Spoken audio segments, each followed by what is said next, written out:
आज रहा करती है और मोहब्बत भरी आवाज़ रहा करती है।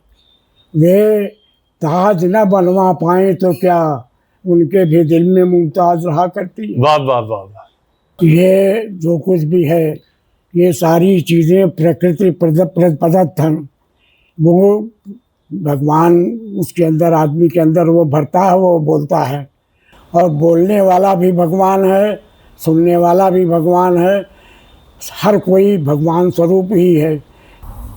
दोस्तों, आज हम जिस शख्सियत के रूबरू बैठे हुए हैं, उनको अदब की दुनिया में वीवल के नाम से जाना जाता है। आपने अपनी ज़िंदगी में बहुत सारी धरोहर हासिल की है, और वो साहित्यिक धरोहर कि जिसको जब मैंने आपसे सुना तो मुझे ताज्जुब हुआ कि आप गम को भी साहित्यिक धरोहर मानते हैं। मैं आपको बताना चाहता हूं कि आपने अपनी क्षमताओं से निकलकर जो आपको जिंदगी से दुख मिले, जो आपको परेशानियां मिली, आपने समाज को, परिवार को खुशियां ही अता की हैं। आपकी जैसी शख्सियत आपके दौर में और कोई रही हो, मुझे उम्मीद नहीं है। एक बात मैं आपसे और कहना चाहता हूं कि आप मानवता को ईश्वर की पूजा मानते हैं।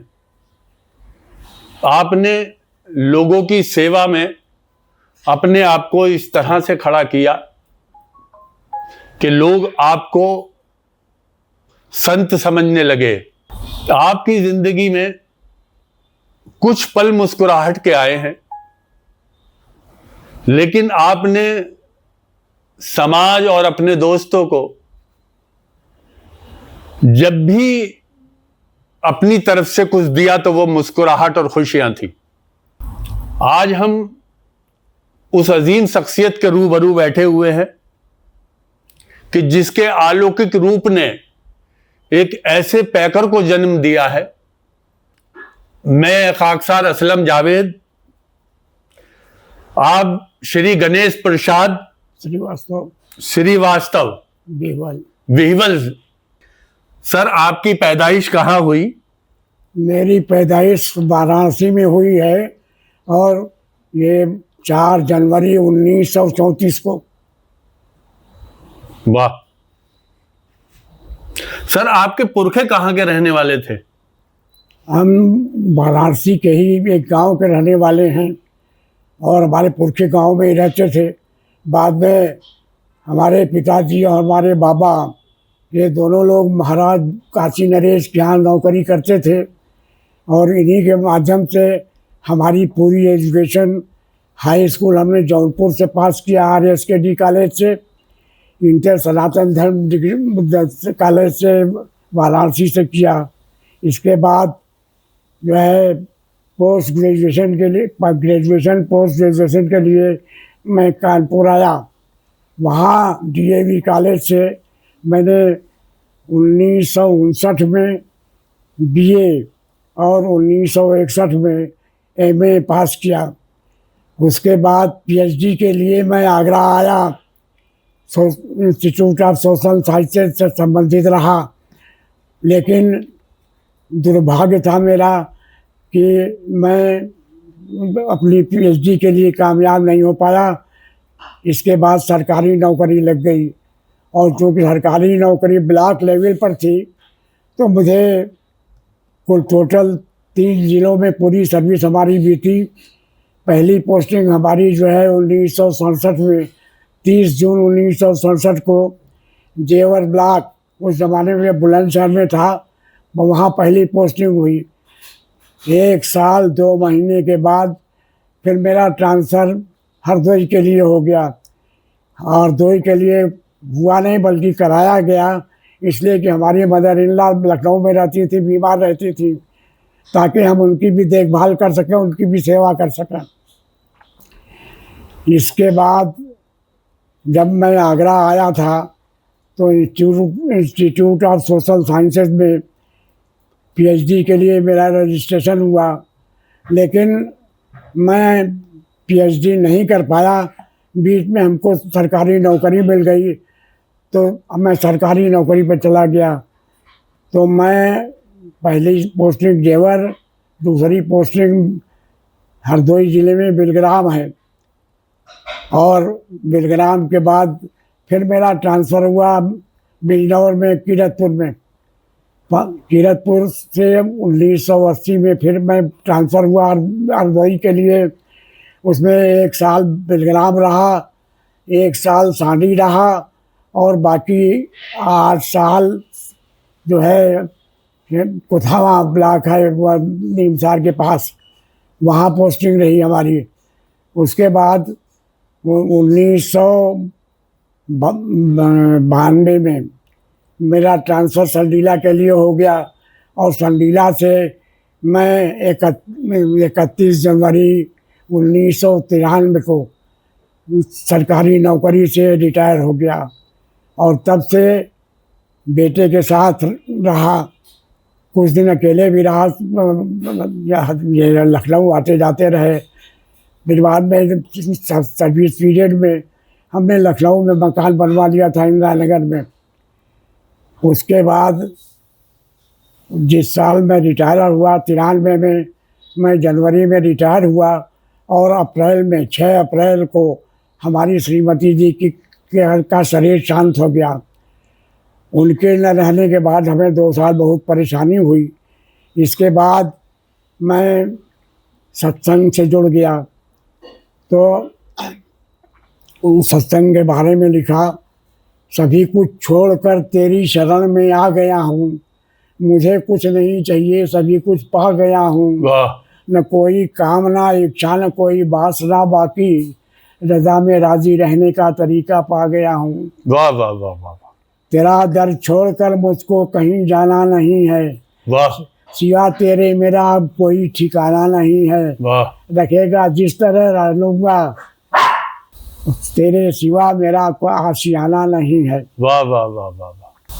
सर आपकी शादी कौन से सन में हुई थी? हमारी शादी 1956 में हुई थी।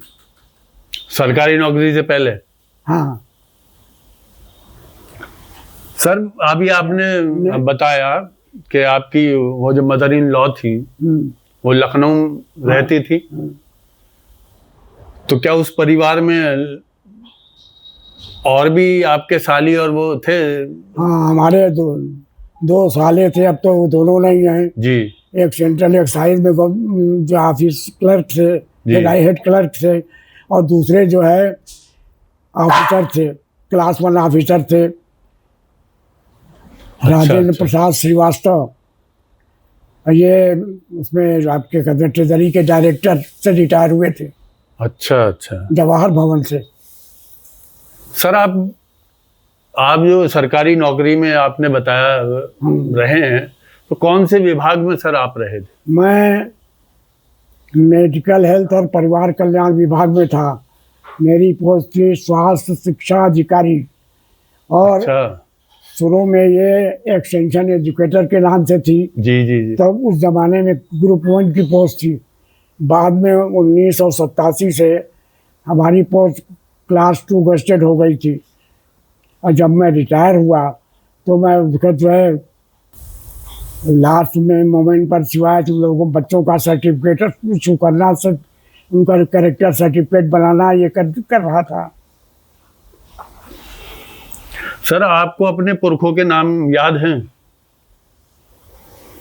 हाँ याद है, कुछ के तो ये नाम याद है। जो जिनके नाम याद है आप बताइए। हमारे बाबा के बाबा अयोध्या प्रसाद श्रीवास्तव, उनके बाद उनके मतलब हमारे बाबा जो है शिवरतन लाल श्रीवास्तव जी। उसके बाद हमारे पिताजी का नाम वासुदेव प्रसाद और थे, हमारे ग्रैंडफादर। उसके बाद मेरे पिताजी थे श्री दाता प्रसाद श्रीवास्तव। मेरे पिताजी और बाबा दोनों महाराज के काशी नरेश के यहाँ नौकर थे। रामनगर है बनारस के पास। जी जी जी। उनके उस महल में थे कुछ दिन। उसके बाद उनका ऑफिस था, मिर्ज़ापुर में भी रहे, जौनपुर में रहे। हमारे बाबा का देहांत हुआ था 1952 में जौनपुर में। हमारे पिताजी का देहांत हुआ 1971 में वाराणसी में। और जब ये दोनों नहीं रहे तो मैं ट्रांसफ़र पर इधर उधर जाता रहा, बात करता रहा, जो कुछ भी होता था अपना सरकारी काम करता रहा। रिटायरमेंट के बाद मैं सत्संग से जुड़ गया और उस सत्संग से जुड़ने के बाद मेरी जो मानसिक परेशानियां थी वो सब दूर हो गई। मुझे आज भी वो सत्संग प्यारा है और आज भी मैं उस सत्संग का में काम कर रहा हूँ, सुनता हूँ, बोलता हूँ। आज भी आप जो है वो बैठे हुए नहीं हैं, कर रहे हैं सामाजिक ये कार्य, लोगों को लाना, उससे गम से निकालना, डिप्रेशन से निकालना। नहीं, सही है, बिल्कुल सही बात। सर, मैं आपसे ये मालूम करना चाहता था, आपके बारे में मुझे ये पता लगा कि खुददारी की वजह से आपको नुकसान भी हुआ। इतनी ज़्यादा एजुकेशन लेने के बाद भी आपने दिमाग से ना सोच के वो अपनी दिल से काम लिया। तो खुददारी वाली ऐसी बात आपके अंदर क्यों ज़्यादा पैदा हो गई? क्या आपने किसी की मदद लेना कभी गवारा नहीं किया? कभी किसी की मदद लेना गवारा नहीं किया? नहीं नहीं, मैं सेल्फ मेड मैन हूँ। अपने बूते पर मेरी पढ़ाई भी अपने बूते की है, अपने पैसे की है। परिवार से हमको सहयोग मिला। पिताजी हमारे सस्पेंड हो गए थे तो उस पीरियड में हमारी पढ़ाई छूट गई थी 9th क्लास में। और वो पढ़ाई छोड़ने के बाद मैं बुआ के यहाँ चला गया जौनपुर जी। तो वहाँ एक बाबा लगते थे, वो RMS में जो है सीनियर रिकॉर्ड क्लर्क थे, SRC थे। उन्होंने मुझे चौकीदारी में लगा दिया और वो जो पहली तनख्वाह हमको मिली उससे हमने हाई स्कूल का फॉर्म भरा। उसके बाद फिर अजमेर चला गया था रेलवे में नौकरी के सिलसिले में, वो नौकरी नहीं मिल पाई हमको। फिर मैं वापस जौनपुर पहुंचा और वहाँ से फिर जो है एक जूनियर हाई स्कूल नया स्थापित हुआ था, उसमें नरोत्तम कुमार शुक्ला हेडमास्टर साहब थे। वो मुझे नहीं चाहते थे कि मुझे नौकरी दी जाए और उसका माध्यम उन्होंने बनाया था कि मुझे 6, 7, 8 के लड़कों को पढ़ाने के लिए इंग्लिश और मैथमेटिक्स दिया। अच्छा। मेरी मैथमेटिक्स बहुत अच्छी थी बचपन से, तो उसकी वो तो गणित का काम तो इस तरीके से हुआ। और अंग्रेजी के लिए मैं रात को पढ़ता था तो सवेरे जाके बच्चों को पढ़ाता था। आपको मतलब वो जॉब करने के लिए रात को पढ़ना होता ताकि स्टूडेंट्स को एडवांस नहीं बताया जा सके। मैं इसलिए पढ़ता था कि बच्चे गलत ना समझें, न उनको को कोई बात गलत मालूम हो, इसलिए पढ़ना जरूरी होता था रात में। सर, ये तो डबल ड्यूटी हो गई आपकी उस वक्त, कि आप पढ़ना भी है और पढ़ाना भी है। जी जी। सर, आप अपनी प्रॉब्लम्स ना अपने दोस्तों से शेयर करते थे, ना अपने परिवार में किसी से शेयर करते थे। सर, ऐसा क्यों आपने किया? वो हमारे अंदर की भावना थी। हम नहीं चाहते थे कि कोई हमारे कष्ट को जाने, और इसके लिए हमने आपको सुनाया था 2 लाइन कि संघर्ष क्षेत्र है विश्व, यहाँ सिसकी भरना पागलपन है, चुपचाप गरल पी करके भी मुस्काते रहना जीवन है। ये हमारे जीवन का सिद्धांत था और शुरू से लेके आज तक मैं उन्हीं सिद्धांतों का पालन कर रहा हूँ। सर, ये मैं आपसे कहना चाहता हूँ कि शायद आपको अपनी शख्सियत का एहसास नहीं है, लेकिन हमें आपकी शख्सियत का थोड़ा सा ये इल्म है कि ना आपके दौर में ना और आपके बाद भी अभी तक कोई ऐसी शख्सियत लोगों के सामने आई है जिसने इतनी मेहनत की हो, पढ़ाई के लिए भी खुद अपनी पहली सैलरी से जिसने अपनी फीस भरी हो इसको। असल में ऐसा था ना कि जब हमारे पिताजी सस्पेंड हो गए तो मेरी पढ़ाई छूट गई और ये स्कूल में चंदा मांगा गया था 8 आने। हमने माँ से कहा कि भाई पिताजी से लो, पिताजी थे नहीं वहाँ जो हमको पैसे देते। तो हमने कहा ठीक है, ये बस्ता रखा हुआ, अब हम कल से स्कूल नहीं जाएंगे। आप वो बात भी हमसे शेयर कीजिएगा कि आपने एक नई चारपाई खरीदी और उसको अपने हाथों से बुना। वो क्या वाकया हुआ था सर?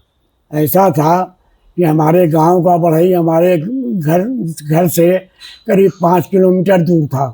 अब उसको बुलाने 5 किलोमीटर जाएं, उसके बाद हमने चारपाई बिछा करके उसको देखा कि कौन सा तार कहाँ से कैसे जुड़ा हुआ है। उसके बाद फिर वो चारपाई हमने अपने हाथ से बुनी, पहली चारपाई। उसके बाद कम से कम तो 7-8 चारपाई बिन चुके थे। सर ये मेरी समझ से बाहर की बातें हैं। आप इतनी आपने शिक्षा हासिल की और आप उस चारपाई को वो बुनने लगे। नहीं, ये चारपाई बुनने वाला किस्सा तो हाई स्कूल के पहले का है। अच्छा। हाँ, उसके बाद भाई बताया ना हमने कि टीचर था तो वहाँ से इंटर पास किया।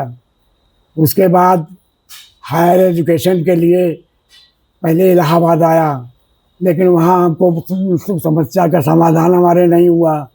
उसके बाद फिर मैं कानपुर आया, तो संयोग से हमारे एक रिश्ते में फूफा होते थे जी, वो स्टार प्रेस में मैनेजर थे। तो उन्होंने अपने साथ हमको किया और पैसे तो बहुत कम देते थे, लेकिन इसके बावजूद भी ये था कि हमारे समय हमारी मदद भी करते थे वो। सर आपने वो जो जॉब कर रहे थे जहां आपको स्कूल में वो काम दिया गया था, हाँ। बच्चों को इंग्लिश का और मैथ का, हाँ। तो मैथ में तो आप सुपर थे और इंग्लिश में रात को तैयारी करते थे। हाँ। सर वो नौकरी आपने क्यों छोड़ी? नहीं, ऐसा हुआ ना कि इंटर करने के बाद जब मैं बीए का फॉर्म भरना चाहता था तो हेड मास्टर साहब ने कहा कि आप ही को हर साल परमिशन नहीं मिलेगी। हमने ये कहा था कि मैं केवल पढ़ने के लिए स्कूल की नौकरी कर रहा हूँ। अच्छा। ताकि बच्चों का को देख की पढ़ाई का ध्यान रखते हुए मैं अपनी पढ़ाई पर भी ध्यान दे सकूं। अच्छा अच्छा, ये वजह थी नौकरी छोड़ने की। सर आप अपनी फैमिली के बारे में बताइए, आपकी फैमिली में कौन कौन हैं, उनके नाम क्या हैं? हमारी फैमिली में एक बेटी थी आशा श्रीवास्तव, और उनके 15 साल के बाद हमारे बेटे आलोक का जो है जन्म हुआ था। और उस ज़माने में मैं जो है आगरा में था पीएचडी के सिलसिले में, लेकिन पीएचडी तो नहीं कर पाया।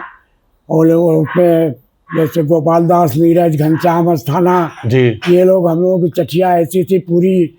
मैं हर शनिचर की शाम को बैठक होती थी जी। आज कभी मेरे यहाँ, कभी किसी और के यहाँ, कभी अस्थाना साहब के यहाँ, कभी नीरज जी के यहाँ। इस तरीके से हम लोग एक दूसरे के यहाँ जो है मिलते जुलते रहते थे।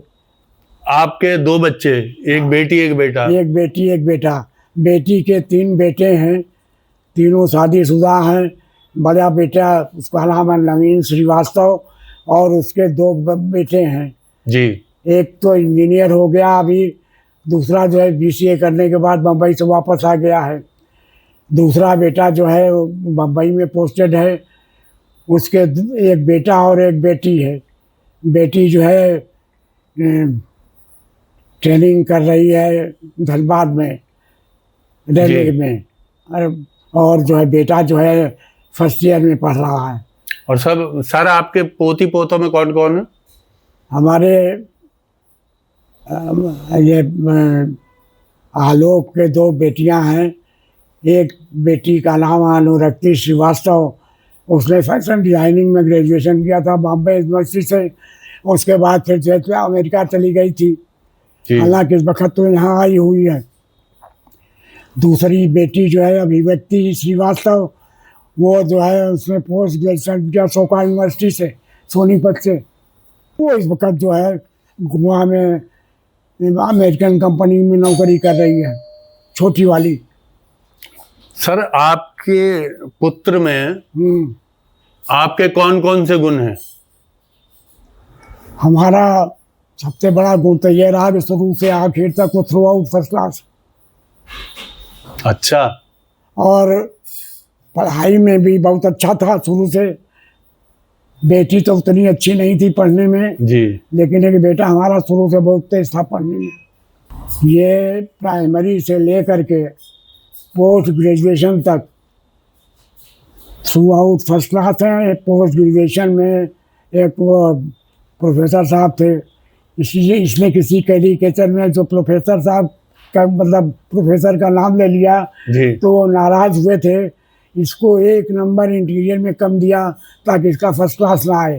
ओफो, सियासत उन्होंने की ये। हाँ हम हर दौर में लोग ऐसे रहे हैं सियासत करने वाले।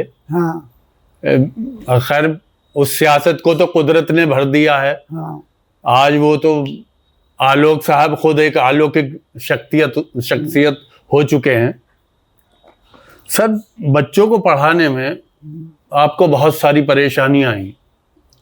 आप वो परेशानियां बताएं ताकि माँ बाप को ये पता लगे कि बच्चों के लिए क्या कुर्बानियां माँ बाप देते हैं पढ़ाने के लिए।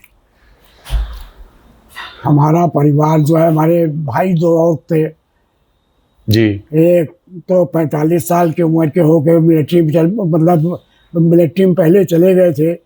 1992 में उनकी डेथ हो गई। अच्छा, उनका परिवार है 2 बेटा और 1 बेटी। जी।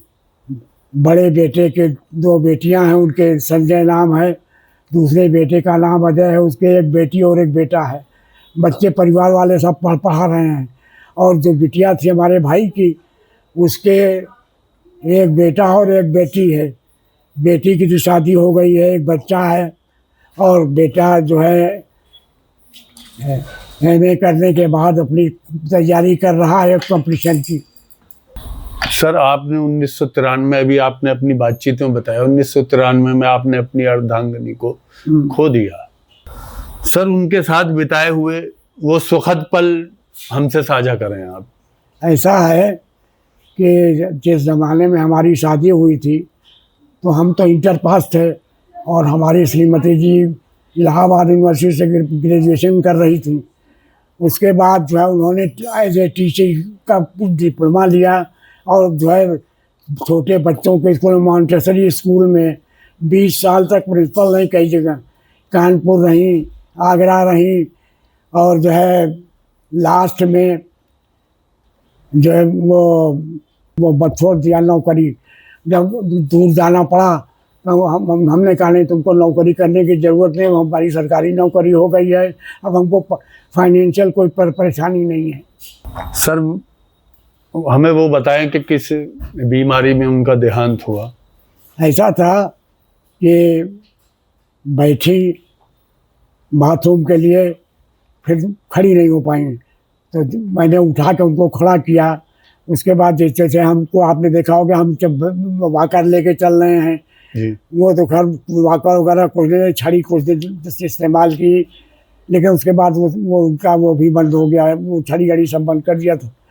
और टेम्परेचर ही था उसका, केवल टेम्परेचर की वजह से परेशानी हुई थी और इसी टेम्परेचर में ही उनकी डेथ हुई। सर जीवन के कौन कौन से क्षण ऐसे थे जहां आपको उनकी बहुत ज़्यादा कमी महसूस हुई? जब उनकी डेथ हो गई और मैं रिटायर हो गया, मतलब हमारे रिटायरमेंट के 3 महीने के बाद उनकी डेथ हो गई थी। मैं जनवरी 93 में रिटायर हुआ और 6 अप्रैल 1993 में उनका शरीर शांत हो गया। उसके बाद हमने आपको बताया ना कि तब परेशानियां ज़्यादा थी। वो सत्संग से जुड़ने के बाद सारी परेशानी आज हमारी ख़त्म हो गई।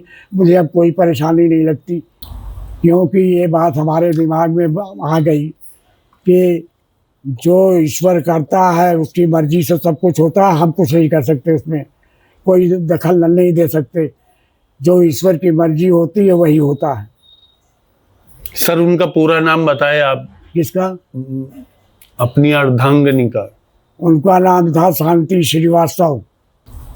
सर आपने उनके जाने के बाद जब वो दुनिया से विदा हो गई, ये आपने किस तरह से माँ और बाप का दोनों का नहीं। रोल कैसे निभा पाए आसानी उस से? वक़्त ऐसा हुआ उनकी डेथ के बाद मेरी हालत इतनी ख़राब थी कि मैं बहुत परेशान था और सर आप अपने परिवार में भी बड़े थे। सबसे बड़ा हूँ। सर बड़े होने का आपको क्या फायदा मिला और क्या नुकसान हुआ उसका? हमको फ़ायदा तो कुछ नहीं मिला, लेकिन जो है नुकसान भी कुछ नहीं हुआ। केवल यही रहा कि भाई वो लोग अलग रहते थे, हम अलग रहे। एक भाई को बताया कि उनके 3 बच्चे हैं, वो अपना जी। उनका सबका तीनों का अपना अलग परिवार है, अपना अलग मकान है। हमारे जो सबसे छोटे भाई हैं उनका भी जो है अपना मकान है, अपना परिवार है। उनकी 2 बेटियां हैं, दोनों बेटियों की उनकी शादी हो गई, छोटे भाई की। सर आपने बताया आपके दादाजी उनके नरेश यानी कि उस दौर के जो राजा थे उनके यहाँ वो थे, हाँ, काशी नरेश, काशी नरेश। महाराज विभूति नारायण सिंह के यहाँ नाम उनका था। लास्ट में जो हमारे पिताजी वगैरह सर्विस में थे, तो वो तो पता नहीं, अब है हमको याद नहीं है। उन्हीं के यहाँ से जो है। तो अगर हम ये देखें तो आपको तो ये विरासत में मिली है पढ़ाई लिखाई, ये तो ब्लड में थी आपके। जी, यही सही बात है। ये हमारे पिताजी जो है उर्दू और फारसी में कविताएं लिखते थे। अच्छा, हाँ, लेकिन उनका हमको पूरा याद नहीं है, कुछ याद नहीं है। कुछ भी याद नहीं है उनका? ना, उनका कुछ याद नहीं भैया। और उनकी कुछ लिखी हुई रचनाएं वो भी नहीं होंगी? कुछ अब हमारी खुद बिखर गई हैं, इधर उधर जरा से पढ़ी है 2-3 डायरी, इसमें 2-3 तो डायरी हमारी गायब हो गई। दो उपन्यास लिख रहे थे, एक दहेज पर और एक जो है वेश्या की लड़की पर। तो वेश्या की लड़की का आगरे में जब थे तो छप रही थी किताब, वो उसमें करीब 2-3 फॉर्म छप गए थे। उसके बाद फिर हमारा ट्रांसफ़र हो गया, चले गए थे। तो वो उसके बाद जो है वो गायब हो गया, ओरिजिनली गायब हो गए दोनों की। मैं ऑडियंस को यहाँ एक बात बताना चाहता हूँ कि जब आप किसी शख्सियत के बारे में स्टडी करते हैं और फिर बिल्कुल अपने काम को पूजा समझकर उसके लिए सवाल तैयार करते हैं तो कुदरत आपके जहन में वो सवाल डाल देती है। मैं ऑडियंस के ये सवाल नज़र करना चाहता हूँ कि मैंने इसमें ये लिखा था, इस बारे में मेरी आलोक जी से भी बात नहीं हुई थी कि आपके परिवार में क्या आपसे पहले भी कोई राइटर था? ये मैंने एक सवाल लिखा हुआ है। तो ये यहाँ मैं इस बात को इसलिए नकल कर रहा हूँ कि जब आप किसी शख्सियत के बारे में रिसर्च करते हैं और ये सोचते हैं कि उस शख्सियत का कुछ हिस्सा अदा हो जाए, उसके सम्मान का, उसकी कलम का, तो ईश्वर आपके जहन में वो बातें डालता है कि जो उस शख्सियत में हो, आपको मालूम करने की जरूरत नहीं होती। इस सवाल के माध्यम से मैं ये कहना चाहता हूँ। सर आपने बहुत कुछ अर्जित किया है जी। शिक्षा के तौर पर, रिश्तों के तौर पर, बड़े होने के एतबार से, लेकिन सर जो आपने अर्जित किया है उसमें दिया ज्यादा है जी। ये मिजाज क्यों बना है? क्या इसलिए बना कि आपके पुरखे राजाओं के यहाँ कार्य करते थे? हाँ जी, हाँ। एक किस्सा सुनाता हूँ आपको जी। कि महाराज काशी नरेश के ज़माने में एक ये हुआ कि जो है उन्होंने कायस्थों को अपनी सर्विस से सबको निकाल बाहर कर दिया। उसका कारण ये था कि एक रल्ली जो है वो रखे हुए थे, वो नहीं चाहती थी कि कोई कायस्थ यहाँ रहने पावे, क्योंकि वो रहेगा तो वो वैसे बता देगा राजा को, वो हमसे अलग हो जाएंगे। और उसका नतीजा ये हुआ कि राजा साहब ने जितने कायस्थ थे उनके दरबार में सबको निकाल बाहर कर दिया। और बाद में उस रंडी ने ये कहा राजा साहब से कि मैं आपकी सीट पर लेटरिन करना चाहती हूँ। अच्छा। तो राजा बहुत परेशान हुए। उन्होंने कहा कि इसका कि जवाब कौन दे। जब पता लग नहीं कुछ समझ में आया तो जो उनके यहाँ सबसे पुराने मुंशी जी थे उनको बुलाया, उनसे पूछा कि ये स्थिति है। तो अब मुंशी का इसमें क्या है भाई, ठीक है, कहीं तुम लेटरिन करोगी, ठीक है करो, लेकिन अगर ये 2 बूंद पेशाब निकल गई तो तुम्हारी गर्दन काट दी जाएगी। मैं दर्शकों को ये बात भी बताना चाहता हूं कि ये उत्तर प्रदेश की ये मिसाल है जो सीना ब सीना हम लोगों तक पहुंची है और मुझ तक ये बात पहुंच चुकी थी, लेकिन आज मुझे ये पता लगा कि ये कहां से मिसाल है, कहां की बात है। मैं बड़ा शुक्रगुजार हूं रब का भी, आलोक जी का भी, कि मैं एक और आघात लगा। सर, इस आघात से आप किस तरह निकल पाए? हमारी पत्नी की डेथ 1993 में हुई थी और बेटी की हमारी हुई 2011 में जी। 19 साल के बाद।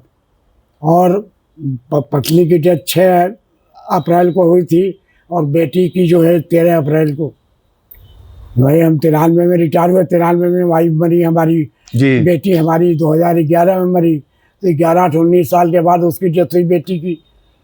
सर, आपने उनकी शादी किस परिवार में की थी बेटी की? ये लखीमपुर का एक कायस्थ परिवार था, उनमें शादी की थी। उस ज़माने में हमारी बेटी एमए का इम्तहान दे रहे थे, उसको इम्तहान दिलवाने हम कानपुर ले गए थे। अच्छा। सेंटर उसका कानपुर पड़ा था, प्राइवेट, उसने एमए किया हिंदी साहित्य से। हालांकि साहित्य के क्षेत्र में नहीं आ पाई, लेकिन जो है उसने एज ए वाइस प्रिंसिपल और जो है एज ए टीचर दोनों जगह पर नौकरी की। अच्छा। मतलब हमारी वाइफ प्रिंसिपल थी तो वो असिस्टेंट थी। वाह वाह वाह वाह। सर, आपके परिवार में, अब ये भी आपने हमें अच्छा किया बता दिया कि आपकी पत्नी भी जो वो प्रिंसिपल रही हैं। हाँ। सर, उससे पहले भी परिवार में कोई महिला इतनी पढ़ी लिखी हुई हैं आप? नहीं, पहले कोई नहीं। हमारी बहनों में एक सबसे छोटी बहन थोड़ा पढ़ी है, वो भी जूनियर हाई स्कूल तक, और ज़बरदस्ती, क्योंकि हमारे पिताजी ने सब बच्चों की शादी बहुत जल्दी कर दी थी लड़कियों की। जी जी जी। 14 साल 15 साल में शादी हमारी बहनों की हो गई थी। आप हमें वो कविता सुनाएं जो आपके दिल के ज्यादा नजदीक है। सन 62 वाली लड़ाई में जब चाइना ने हमला किया था, तो उस वक़्त जो है हमने लिखा था, हम कायर नहीं कपूत नहीं, हम कोटि कोटि निज सर देंगे, पर दुश्मन को हम कभी न अपना सजा सजाया घर देंगे। वाह। अरे भारत के लोगों आओ, उत्तुंग शिखर आह्वान सुनो, माता की ममता बुला रही, तुम उसके बिहवल गान सुनो। वाह वाह वाह वाह वाह। मेरे छोटे भाई थे, बुआ के लड़के डॉक्टर के गोपाल जी। वो मेरे यूनिवर्सिटी प्रोफेसर से रिटायर हुए, तो बेटे के पास चले गए थे। भरूच एक जगह है राजस्थान में, उनके लिए हमने लिखा था। हमारे आलोक उस वक़्त पोस्टेड नोएडा में थे पहले यहाँ, और वो इनका ट्रांसफ़र हो गया अहमदाबाद। और जब वो अहमदाबाद पहुँचे तो उन्होंने कहा, भैया अच्छा हुआ कि यहाँ आ गए, तो न हर रोज़ चलना सही, तो रोज़ कभी कभी मुलाकात होती रहेगी। तो उनके ऊपर लिखा मैंने, हटा दीजिए। अच्छा।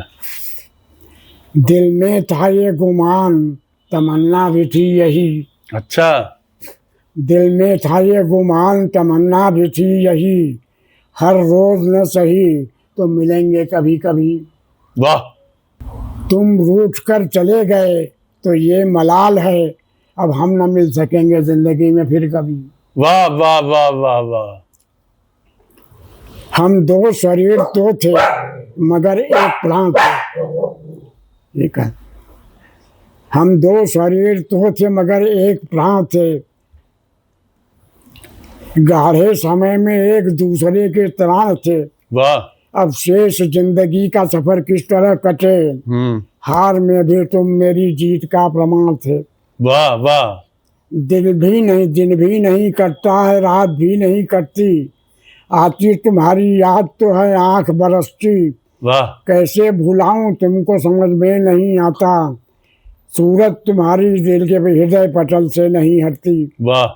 जीने के लिए कोई बहाना तो चाहिए, प्रिय बंधु संग साथ निभाना तो चाहिए। वाह वाह। भव सिंह में भटकने को क्यों छोड़ चल दिए, वाह।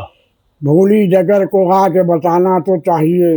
वाह वाह। अच्छा उनका ये था वो गलत काम को नहीं करते थे कि उसके लिए तो तैयार नहीं होते थे। उस पर लिखा हमने, ठसके से जिया जीवन ठसके से चल दिए, जी। ठसके से जिया जीवन ठसके से चल दिए, परमात्मा के सारे नियम बदल दिए। वाह वाह वाह वाह वाह। जलता रहा मिलने को आशा का जो चिराग, जलता रहा मिलने को आशा का जो दिया, उसको बुझा के मुझको रुला करके चल दिए। वाह वाह वाह वाह वाह वाह वाह वाह वाह वाह। अपने बच्चों पे, अपनी पत्नी पे, अपने परिवार पे जो भी लिखा हो सर, आप वो सुनाइए हमें। जब आलोक हमारे पैदा हुए जी तो हॉस्पिटल में हमारी मदर इन लॉ थी वाइफ के साथ। जी। और जब वहाँ के उन्होंने बताया कि लड़का पैदा हुआ है, तो हम उनका पैर छूने के बजाय कुछ नहीं बोले, तो कुछ जवाब नहीं दिया उनको। अच्छा। तो आलोक के जन्मदिन के लिए हमने लिखा है, 66 के 31 अक्टूबर ने हमको हर्षाया, परमात्मा तत्व का दर्शन उस दिन हम सब ने था पाया। वाह वाह। मेरे उर अरमानों को साकार किए तुम आए, गाजे बाजे संग हम सब ने, गाजे बाजे के संग हम सब तुमको घर ले आए, अपना प्रकाश जग को देने हित तुम आलोक कहाए, माँ की ममता का आंचल, माँ की ममता के आंचल में तुम पले बढ़े मुस्काए, बुआ और बहन ने माँ संग तुमको गोद खिलाया, जग जननी के आशीर्वाद ने हमको सुखी बनाया, माँ सरस्वती गणपति का आशीष भी तुमने पाया, बचपन ने खुद खेल खेल में अक्षर ज्ञान कराया। जरा सा नहीं दिख रहा है। अच्छा आप वो दे दो मोबाइल में सर, देखिए इससे कुछ। ठीक है। हाँ। बचपन ने खुद खेल खेल में अक्षर ज्ञान कराया, विद्याधन में रमा तुम्हारा मन पढ़ना ही भाया, डिग्री पर डिग्री लेने हित आगे कदम बढ़ाया, पढ़ लिख लेने पर जब अच्छी सी सर्विस तुमने पाया, ज्ञान और विज्ञान के जरिए तुमने नाम कमाया, माँ दुर्गा के कर कमलों की सदा है तुम पर छाया, सेवा परोपकार हेतु प्रभुवर ने तुम्हें बनाया, बीते 44 बसंत उन्नति करते ही जाओ, हम सब की आशीष यही जीवन को सफल बनाओ, जीवन का क्रम इसी तरह से चलता रहे तुम्हारा, बीवल बीना पर बजे राग और बहे प्रेम की धारा। सर आप जो भी कुछ और सुनाना चाहते हैं आप सुनाइए। एक सेकंड अभी देख के आपकी वाणी हमारे लिए संत की वाणी है। उनके बिना भी आज जिए जा रहा हूँ मैं, उनके बिना भी आज जिए जा रहा हूँ मैं, खुशियों के साथ गम भी पिए जा रहा हूँ मैं, या रब तेरे जहान ने दी तल्ख जिंदगी, कुछ भी गिला न शिकवा किए जा रहा हूँ मैं, बर्बादियों के जख्म और रंजो गम में भी चुपचाप अपने लबू को सिए जा रहा हूँ मैं। वाह वाह वाह। दुख से बड़ी दुनिया ही क्यों मेरे नसीब में, दिल में यही एक दर्द लिए जा रहा हूँ वाह मैं। वाह वाह। बिहवल बना दिया क्यों रागिनी को छीन कर, किसके गुनाह की सजा ये पा रहा हूँ मैं। उनके बिना भी आज जिए जा रहा हूँ मैं। खुशियों के साथ गम भी पिए जा रहा हूँ मैं। तुमको पल भर को भी भूल पाता नहीं, तुमको पल भर को भी भूल पाता नहीं। बोझ जीवन का अब ढोया जाता नहीं। तुम जो रूठे मेरी प्रेरणा मर गई, गीता प्यार का गाया जाता नहीं। वाह वाह वाह। सर ये कविता आपने कौन सी उम्र से लिखनी शुरू की है सर? ये हमने लिखी थी आलोक की सर्विस में आने के बाद 2010 में या 2009 में। सर मैं ये आपसे मालूम कर रहा हूँ, आपने सबसे पहली कविता कब लिखी? 7th क्लास में बताया था हमने। आप 7th क्लास में थे? हाँ। और आपके समय कालीन ये गोपाल दास नीरज जो फिल्मी दुनिया में रहे, और ये लोग तो बाद में हम आए हैं। ये जूनियर थे आपके? हाँ जूनियर थे। नहीं नीरज जी तो बराबर की उम्र के थे, कुछ जी 2-4 महीने बड़े ही रहे होंगे हमसे। सर अभी आपने जो गजल पढ़ी है, ये अशार जो पढ़े हैं आपने, इसमें आपकी जिंदगी के हर पहलू को नुमाया कर दिया। जी हाँ सही है। ये एक और सुन लीजिए। जी जी जी अता हो। रावण दहन। प्रतिवर्ष हम दशहरा मनाते हैं और रावण का पुतला जलाते हैं, पर अंदर विराजमान रावण कभी नहीं जलता।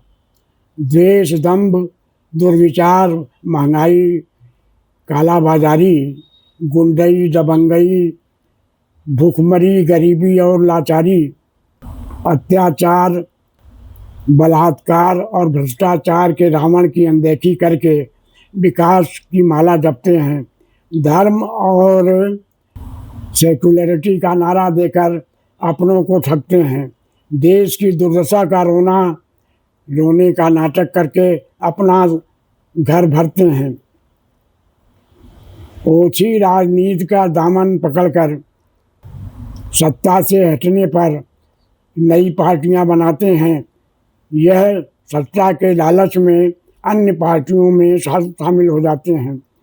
स्वयं के विकास के लिए देश को विनाश की ओर ले जाते हैं। अपने अहंकारी स्वभाव के कारण हार को जीत में बदलने के लिए एक दूसरे पर गोलियां बरसाते हैं। मैं पूछता हूँ आखिर यह सब क्यों करते हैं? भ्रष्टाचार को मिटाने का बहाना करके पुनः भ्रष्टाचार को मिटाने का बहाना लेकर भ्रष्टाचार को बढ़ाते हैं। वाह वाह वाह वाह। फिर सत्य की विजय का डंका पीटते हुए राम राज्य की स्थापना हेतु पुतले को जलाने से क्या होगा? जब तक हम अंदर के रावण को नहीं जलाएंगे तब तक देश के विकास के नाम पर हम झूठे नारों से देश के वासियों को बहलाएंगे और ऐसे ही रावण के पुतले जलाते हुए देश की भोली भाली जनता को बेवकूफ़ बनाकर ठगते हुए दशहरे का त्यौहार मनाते जाएंगे और उनकी नकली रावण को जलाते जाएंगे। ये जब सत्संग में जुड़े हैं उस पर ही लिखी है ये कविता जी। शीर्षक है हे प्रभु हे दयाल, तूने जिंदगी जैसी दी वो जी मैंने, तूने जिंदगी जैसी दी वो जी मैंने। तूने कहा थोड़ी पी तो कुछ दिन पी मैंने, तूने कहा जब बस तो छोड़ दी मैंने, तेरी हर बात सलीके से ही मानी मैंने। वाह वाह वाह वाह वाह वाह वाह। सभी कुछ छोड़कर तेरी शरण में आ गया हूँ, मुझे अब कुछ नहीं चाहिए, सभी कुछ पा गया हूँ। न कोई कामना इच्छा न कोई वासना बाकी, रजा में राजी रहने का तरीका पा गया हूँ। वाह वाह वाह। सर और भी आपकी डायरियां रखी हुई हैं, इनमें से भी आप कोई रचना पढ़ना चाहें तो हमें सुना सकते हैं। हमको दिखाई नहीं पड़ रहा इसमें। अच्छा, मैं ये मैग्नीफाई लगा दूंगा आपको, इसमें आप इसमें से देख लीजिए सर। हमारी पोती ने लिखा था कविता अंग्रेजी में, छोटी पोती ने। अच्छा। My grandparents are simple and straight, they are very humble and great, they love me too much, they love too much me and my friends, they are everybody's helping hand, they help me in doing homework, they always inspire all of us, I love them very much, they are like God as such, they play with me each seek and height, may God bless them with long life। और इसका हिंदी में हमने अनुवाद कर दिया था। Sir आपने इस डायरी में से कविता नहीं सुनाई है, आप इस डायरी में से भी सुनाए कुछ। सुना तो रहे हैं जी।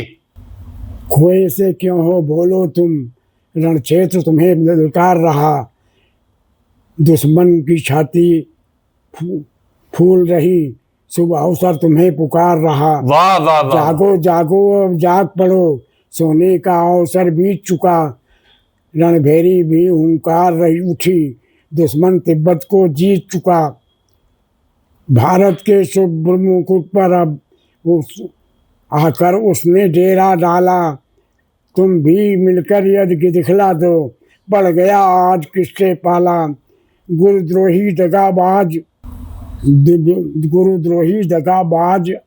अब बंधुत्व भाव का दम भरता, हिंदी चीनी भाई भाई कह था उल्लू सीधा करता।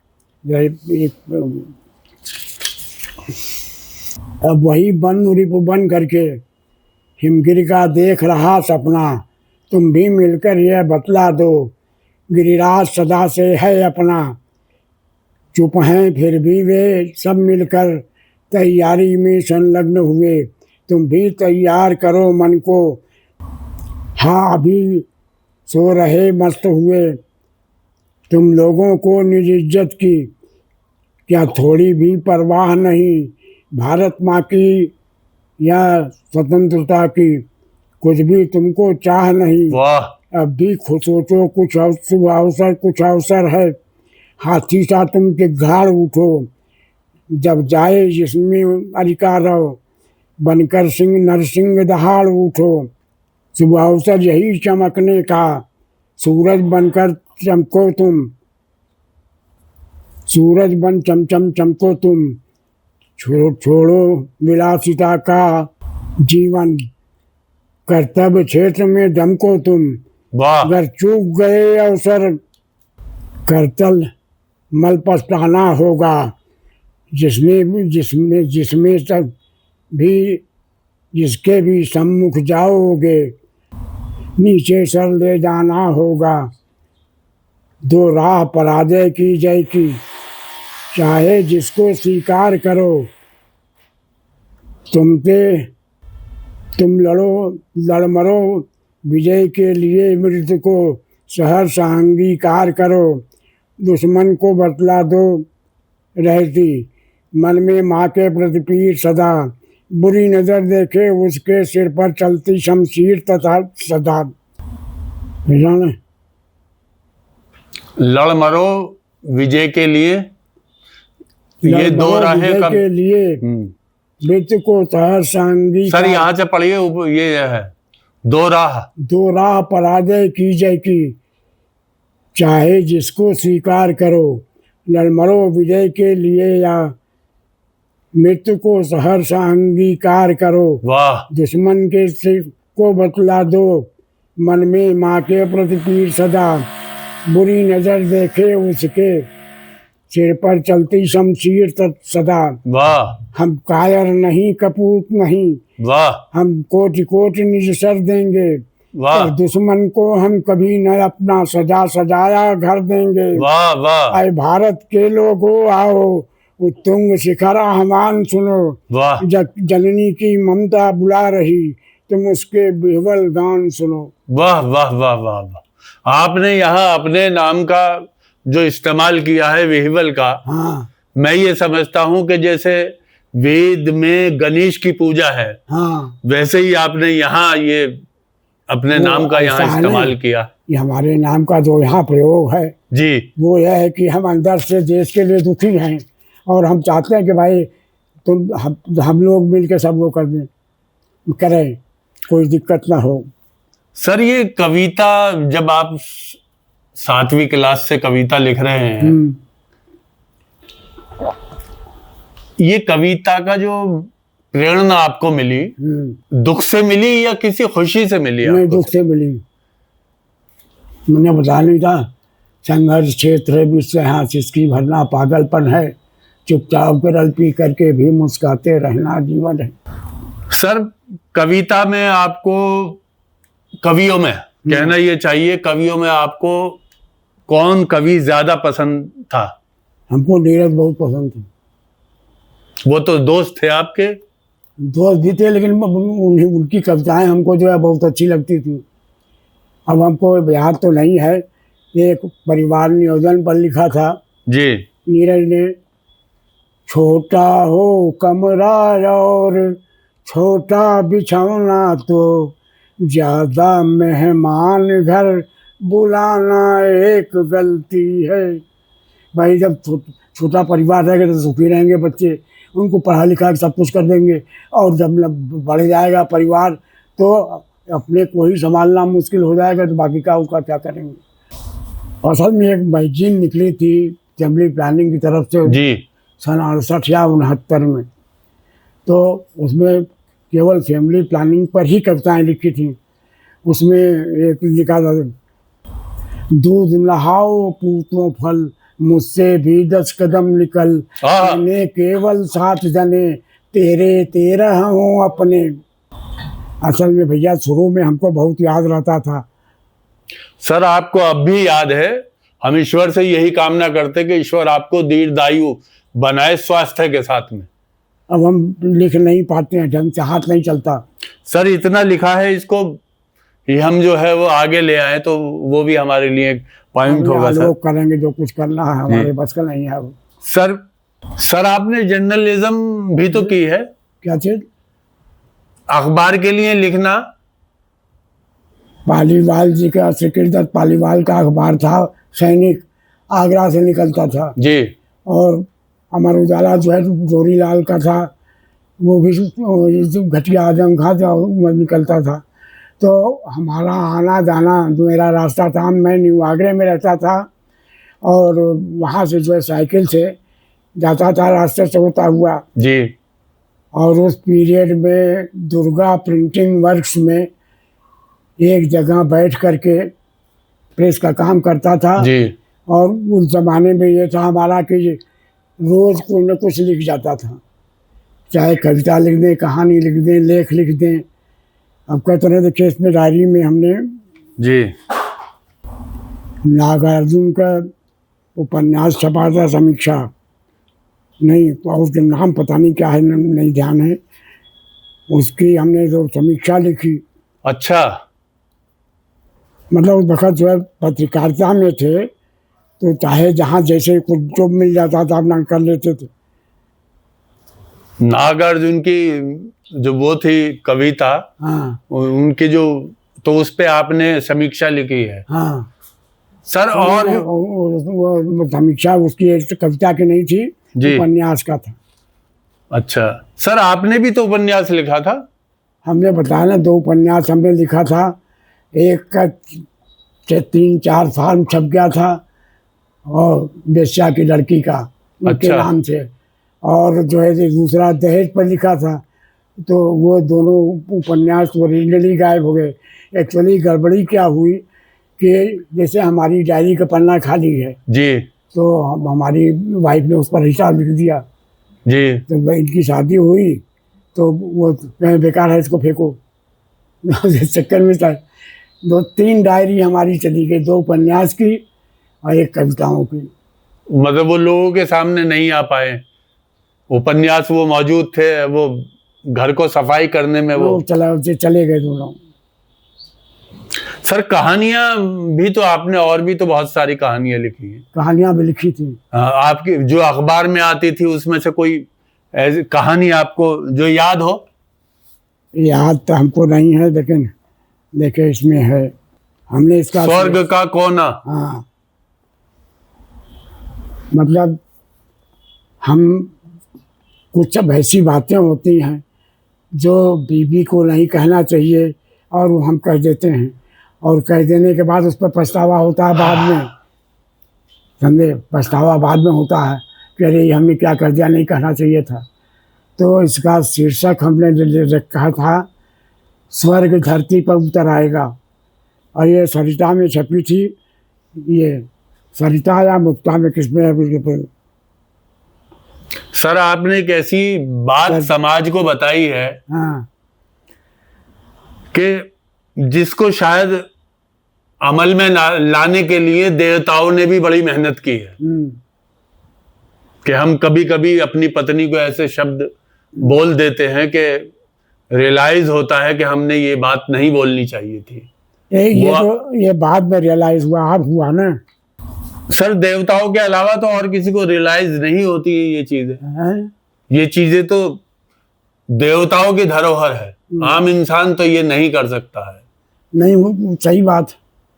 नहीं, जो हमने कविता सुनाई थी आपको जी, सभी कुछ छोड़कर तेरी शरण में आ गया हूँ, तो जब भगवान के ऊपर पूरा विश्वास हो जाता है तो भैया सिवाय स्वयं को समर्पित करने के कुछ नहीं बचता।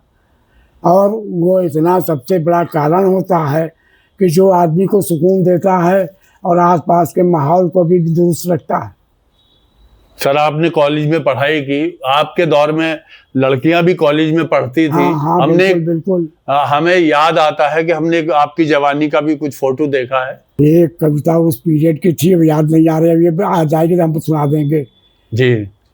सुनाऊं आपको, सुनिएगा मुझसे दास्तां मेरी, मगर इसमें छिपी है अख्तियारे पस्तियां मेरी। वाह वाह। वो उम्दा सूट में सजकर निकलना मेरा कॉलेज से, वो अप टू डेटियां मेरी, वो धन्ना सेठियां मेरी। वाह वाह वाह वाह।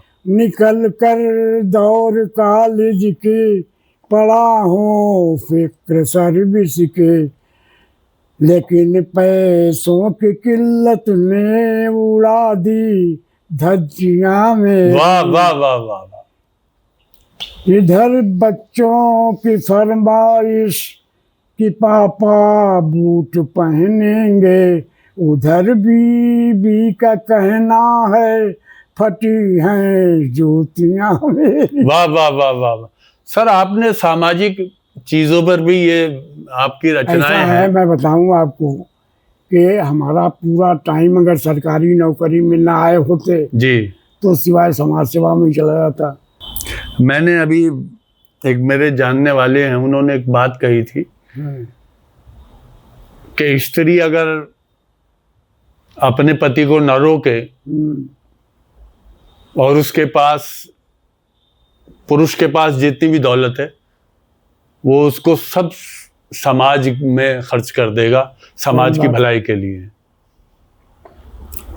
मैं ये समझता हूं कि आज आपने उस बात को जो बताई है, मुझे आज उनकी इस बात का एहसास हो रहा है कि उन्होंने कितनी बड़ी बात कही। तो है ही है, सही बात है। ये आपकी समाज सेवा का मालूम है, आप बड़े हैंडसम रहे हैं सर, और मैं ये समझता हूं आपकी कोई संतान आपके मुकाबले हैंडसम आज भी नहीं है। सर आपके तो बहुत रिश्ते आए होंगे, शादी के बाद भी। ऐसा हुआ था कि चूंकि हमारी मदर की डेथ जल्दी हो गई थी जी, अच्छा, उसके बाद में दादी की भी डेथ हो गई, तो हमारे पिताजी ने दूसरी शादी की। भाई खाना बनाने वाला कोई नहीं था जी, घर जी। में। तो जो दूसरी माँ थी हमारी, उनको हम माँ नहीं कह पाते थे। 2 साल 3 साल के बाद हमने उनको माँ कहना शुरू किया, जब थोड़ा ज्ञान हुआ। जी सर, क्या आपके पिताजी भी इतने ही हैंडसम थे जितने आप? नहीं, वो असल में जो है, पिताजी हमारे उतने हैंडसम तो नहीं थे। हैंडसम का वो मतलब शराब वराब खूब पीते थे। वो तो सर वो उस दौर की एक चीज थी, हम्म। जब नवाबों के यहाँ या उनके यहाँ आना जाना होता है, राजाओं के यहाँ। पिताजी का हमारे हालत ये थी कि उनके साथ जो आदमी पैदल चलता था वो दौड़ता था। इतना अच्छा। तेज, इतना तेज चलते थे वो। आपकी तो शख्सियत, आपके पूरे परिवार की शख्सियत जो है। हमारा भी यही हाल था कि हम जब वो जवानी में चलते थे तो हमारे साथ चलने वाला भी दौड़ता था। अच्छा। अब धीरे धीरे इसके वाकर की वजह से जो है चेंज हो गया। हम ये जो है 85 साल के बाद, जी ये सब 85 साल के बाद की घटना आप वाली है। सर, आपको लिखने के अलावा और क्या क्या शौक रहे हैं आपके? मैं शुरू में जब जूनियर हाई स्कूल तक था तो फुटबॉल खेलता था। अच्छा। और जब इंग्लिश मीडियम वाले स्कूल में पहुंच गया, मतलब हाई स्कूल में, तो उस वक्त जो है हॉकी और क्रिकेट। अच्छा। क्रिकेट का चस्का इसलिए लगा था कि हमारे यहाँ एक लड़का था, बिजनेसमैन का, मतलब मिलोनर का, जी महेंद्र नंदलाल मोदी नाम था उसका। जी। तो वो क्रिकेट खेलता था। अच्छा। उसने हमको सिखा दिया, हम क्रिकेट खेलने लगे। अच्छा। और एक्चुअली मैं बताऊं कि मैं 50 साल तक की उम्र तक स्पोर्ट्समैन रहा हूँ। ओह। जहाँ रिटायर कर देते हैं वहाँ 50 साल तक आपने क्रिकेट को जो है एंजॉय किया है। क्रिकेट को नहीं, बाद में तो जो है वॉलीबॉल खेले। अच्छा सर, वो तो और भी ज्यादा मुश्किल है क्रिकेट से। उसमें तो बहुत भागना दौड़ना। हमारा मन खेल में लगा रहता था। जी। और पढ़ाई की बात बताएं कि हमारे 2-3 भाई एक साथ पढ़ते थे। जी। सबसे छोटा मैं था, मेरे से बड़े 2.5 साल थे, उनके पहले 3.5 साल वाले। जी। और वो लोग चिल्ला चिल्ला के पढ़ते थे जोर जोर से, जी। और हम चुपचाप सोते रहते थे। अच्छा। तो जितना वो पढ़ते थे सब मुझे याद हो जाता था। ओह। और वो चिल्ला के पढ़ते थे कि ताकि एक दूसरे को। नहीं, उनका ये सब चिल्लाते थे तो उनको भी लगता, हमको लग सुनाई पड़ रहा तो सबसे याद हो जाएगा इस चक्कर में। सर, आपने बिखरते हुए परिवार देखे हैं, आपने अपने परिवार को भी संभाला है। जी। सर, हमारी ऑडियंस को भी बताएं कि बिखरते हुए परिवार को कैसे संभाला जाता है। कह तो रहा, हमारे जो छोटे भाई थे जी। वो हमारे यहाँ 1 साल रहे। तो हमारी बेटी 7th में पढ़ती थी, जी। वो 6 में थे। पास हुए तो हमने कहा भाई माँ से दूर आए हैं, 1 साल हो गया, चलो इनको मिलवा लाते हैं। अच्छा। उनको लेके गांव मतलब बनारस गए। जी। हम कानपुर में थे उस वक्त। जी। तो जब वहाँ पहुँचे तो उनका कपड़ा वपड़ा हमारी वाइफ ने रख लिया बक्से में, और उनको ढूंढने गायब है। अच्छा। चले गए कहीं घूमने घामने। हाँ। नहीं जाते थे, आना चाहते थे। अच्छा। बहरहाल मुश्किल से वो किसी तरीके से हाई स्कूल पास करके, हमारे बड़े बनोई टीचर थे, जी। तो उनके यहाँ रह के हाई स्कूल पास किए। इंटर मिलिट्री में जाके किया। अच्छा। उसके बाद रिटायर हो गए और 45 साल की उम्र में ऊपर चले गए। खैर, ईश्वर जो है। तीसरे भाई हैं हमारे जी, वो पैदाइश तो उनकी 58 की है, जनवरी 58। अच्छा। मतलब हमारे तीनों भाई जनवरी में ही पैदा हुए। ओ। हमारी 4 जनवरी, हमारे जो बीच वाले नहीं हैं उनकी जो है 14 जनवरी, और जो जिंदा है उनकी 17 जनवरी। और सर आपकी कौन सी तारीख थी? हमारी तारीख 4 जनवरी। सर इस तारीख में तो गोपाल दास नीरज की भी पैदाइश हुई। मालूम है। कितने बड़े थे वो आपसे नीरज? 9 साल। 9 साल। हाँ, नीरज की पैदाइश 25 की है, हमारी 34 की है। सर आपने, आपकी जो ग्रैंड डॉटर हैं, हाँ, उन्होंने आपके लिए कविता लिखी अंग्रेजी में, जिसका हाँ, आपने हाँ, अनुवाद भी हिंदी में किया हाँ। है। सर क्या वो यहाँ आई हुई हैं? यहीं से गई है, गोवा में है आजकल, अच्छा। सर्विस कर रही है। एक अमेरिकन कंपनी में उसका अपॉइंटमेंट हो गया है, तो 1 महीना तो यहीं रही है। 1 महीने से कम 21 जून को गई है यहाँ से गोवा, और 1 महीने का प्रोग्राम है वहाँ गोवा, उसके बाद लौट आएगी। अच्छा सर, आपकी कोई ऐसी इच्छा है जो अभी तक पूरी ना हुई हो? भैया ऐसा है कि हमने 11 ज्योतिर्लिंग के दर्शन कर लिए जी। केदारनाथ और पशुपतिनाथ ये बाकी रह गए, और हम जा नहीं सकते अब। हालांकि ये प्रोग्राम था, बम्बई में थे तो आलोक कह रहे थे पापा ऐसा है जब चलेंगे तो जो है देहरादून से जो है केदारनाथ के लिए हेलीकॉप्टर जाता है। अच्छा, ताकि वहां जल्दी पहुंच सके, मतलब सफर की थकान आपको ना हो। हाँ, नहीं चली नहीं, हम उसे तो हम इससे तो चल नहीं सकते वाकर से। पहाड़ की चढ़ाई जो है वैसे भी मुश्किल होती है। आपका और आपके बेटे का जो रिश्ता है, मैं ये देख रहा हूं कि ये श्रवण कुमार और उसके माता पिता वाला रिश्ता है। बिल्कुल, बेटा हमारी बहुत सेवा करता है, बहू भी करती है। किसी चीज़ की ज़रूरत हो तो हमारे पास एक घंटी रखी है। अच्छा। छोटी से तनी बड़ी जी। उसको बजा देते हैं, चाहे बहू आ जाए चाहे बेटा आ जाए, जो कुछ चाहिए पानी वानी। और असल में हम लेटते हैं तो उठ नहीं पाते जल्दी जी। अब जब उठना चाहें तो बड़ी मुश्किल होती है, तब घंटी बजा देते हैं तो कोई आके उठा देता है। अपनी डॉटर के बाद आने वाली जनरेशन के लिए, हाँ, या ये कहना चाहिए कि नेक्स्ट जनरेशन के लिए, आप इस अलिफ जीन चरागे लश्कर के माध्यम से क्या पैगाम देना चाहते हैं, क्या संदेश देना चाहते हैं? हमारा सबसे ये वो है कि हर बच्चे को अपने माँ बाप का बहुत ध्यान रखना चाहिए। अगर वो ध्यान रखते हैं तो बाप की ज़िंदगी तो सुधर जाती है, बेटे का भी कल्याण हो जाता है उससे। वाह वाह वाह वाह वाह वाह वाह। अब अभी मैं जो है 23 जून को भर्ती हो गया था हॉस्पिटल में। जी। ऐसा बैठा था, बैठते बैठते सांस फूलने लगी जी। सीने में दर्द महसूस हुआ, आलोक लगे, एडमिट करा दिए, और 8 दिन हम अस्पताल में रहे हैं। 30 तारीख को डिस्चार्ज होके यहाँ आए हैं। जी जी जी जी, ये सब मैंने देखा है कि उनकी दुआएं बहुत थी।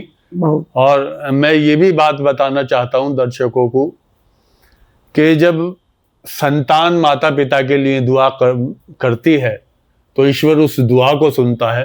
और जब माता पिता अपनी संतान के लिए दुआ करते हैं तो ईश्वर उस दुआ को सुनता है। तो किसी की दुआ खाली नहीं जाती, सबकी दुआएं कबूल की जाती हैं। माँ बाप के लिए, उसके स्वास्थ्य के लिए दुआ करना या उसकी सेवा करना, मैं समझता हूं कि उस भगवान की सेवा करना है जो आपको नजर आ रहा है। अब एक बात बताइए, हमारे लिए इसमें बाहर निकल गए थे जी। फादर हमारे बनारस में थे, हम कानपुर में थे, कानपुर के बाद ये आगरा आ गए जी। और ये समझ लीजिए 31 अक्टूबर 1967 को आलोक पैदा हुए हैं। जी। इसके बाद हम वहीं से जो है इनको गोद में लिए हुए खिला रहे थे, तो एक सन्यासी आया जी। और सन्यासी ऐसा बिल्कुल सन्यासी के ड्रेस में, तो कहता है अरे ये तो राजा है, आप कहाँ कैसे पैदा हो गए? हमने कहा भाई भगवान ने हमको दे दिया, हम क्या करेंगे। हमने भगवान से प्रार्थना की जी। और सब बताने कि देखिए हमारे यहाँ हमारे बाबा जो थे वो किसी को कोई बात कह देते थे तो वो सच होती थी जी। और वो किसी को वैसे कहते बहुत कम थे। सवेरे नहा धो के पूजा पाठ करके तहसील में जब जाते थे महाराज के जी, तो उस ज़माने में एक मियाँ जी थे, उनका नाम भूल रहे हैं, उन्होंने कहा कि मुंशी जी आप रोज लेट आते हैं, आपका ट्रांसफ़र कर दें। तो कहते हैं हुजूर पहले आप अपना तो बचा लो। आहा। और जो डाक आई थी उसी में उनका ट्रांसफ़र था। अच्छा। तो बुला के पूछा कि भाई आपको कैसे पता मेरा ट्रांसफ़र हो गया? जी। मैंने कहा हम नहीं जानते, भगवान ने जो जबान से निकाल दिया वो निकल गया। हमने नहीं सोचा कि आपको ट्रांसफ़र हो रहा है कि नहीं हो रहा, लेकिन हमारी जबान पर ही बात आई और हो गया। सर ये बातें जो ईश्वर की तरफ से आती हैं, ये उसी आदमी पर आती हैं जिसने अपनी जिंदगी से झूठ को खत्म कर दिया हो। सही बात। अगर कोई भी शख्सियत के झूठ बोलती है तो उस पर ये चीजें नहीं हो सकती। नहीं होती नहीं। इसकी भाई हमने वो सुनाया नहीं था आपको? जी। रज़ा में राजी रहने का तरीका पा गया हूँ। हाँ, ये देखिए आपकी जो ये शेर है।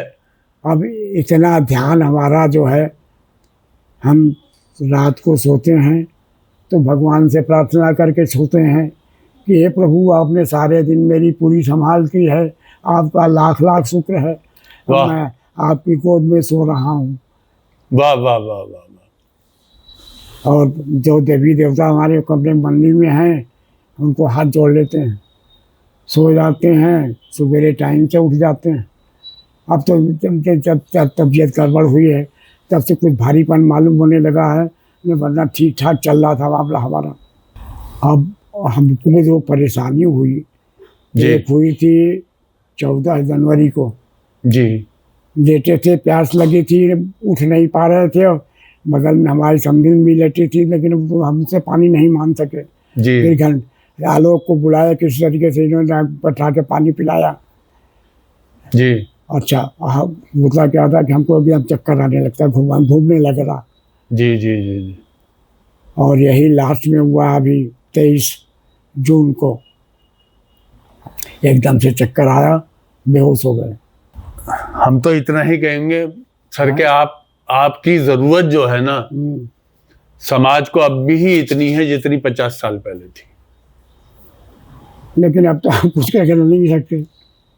हाँ, वो ठीक है कि अब वो स्वास्थ्य आपके साथ नहीं दे रहा है, लेकिन आपका परिवार आज भी ये चाहता है कि पारिवारिक फैसले आप ही लें।